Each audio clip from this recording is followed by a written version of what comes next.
ช่วงชิงแก่งแย่งขันแผ่นดินลุกเป็นไฟแผ่นดินลุกเป็นไฟเรื่องโบราณนานมาไม่ใช่นิทานปรำปราเรื่องโบราณนานมาไม่ใช่นิทานปรำปราก้าวแสงแห่งอัญมณีเรื่องพิธีสะเทือนพระสุธารวมพลังขันแห่งเทวะคือศาสตราขันแก้วนพเก้าเพชรมณีแดงหอและกดวิลการบุษราคำมุกดังองค์เวียนไปทูลเททาย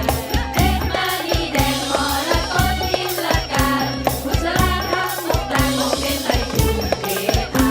ยอสูรวารินเต้าขันลึกลับเลยอยู่ใต้พื้น